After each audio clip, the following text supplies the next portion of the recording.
Ano nga ba talaga yung mas okay? Mag-DIY or mag-consult sa travel agency?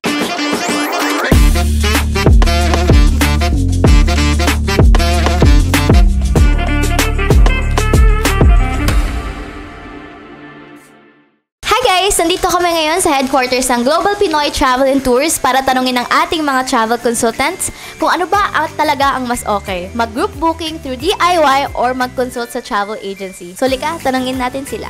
Hi! So, nandito na tayo ngayon sa loob ng office and nandito ang ating travel consultant, si Miss. Hi, I'm Arlene Bay Villanueva, travel consultant of Global Pinoy Travel and Tours for almost 3 years. Okay, so for our first question, ano yung the best na travel destination ngayon locally sa Philippines? Usually, ang mga marami kang bookings with Cebu, El Nido, Boracay, mga Palawan na Puerto Princesa. Usually, may mga Bohol. Yan.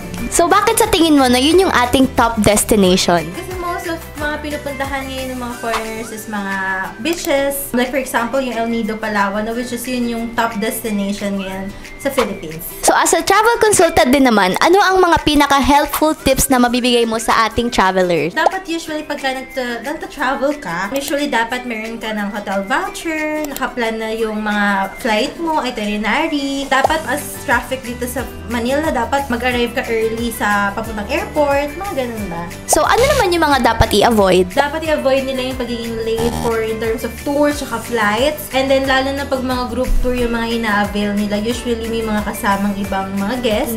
So, dapat on time din talaga. How about mga booking disaster? Naka-experience na ba kayo ng ganon? At saka kung meron man, paano hinandle? Yung, actually, most of our bookings naman is successful naman siya. But yung mga minor na ano namin is yung, for example, may mga client na gusto mag-additional ng tour. Minsan hindi nila makontak yung driver or minsan naman nagka-problem lang yung driver. Mga ganong issues lang naman. Pero most of our tour naman, yung mga ano namin, okay naman. So, safe and secure pala dito sa Global Pinoy Travel. Yes. So, reach out lang kayo kay Miss Arlene para magkaroon ng peaceful and hassle-free travel. So, ito na nga yung pinaka-hinihintay na tanong ng lahat. Ano nga ba talaga yung mas okay? Mag-DIY or mag-consult sa travel agency? We suggest na dapat i-book din dito sa Global Pinoy Travel and Tours para less hassle.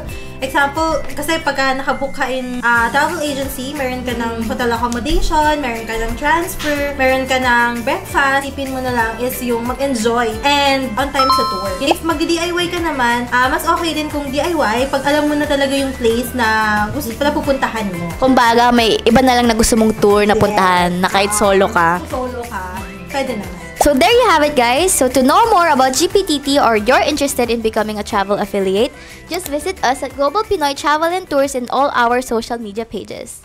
Bye!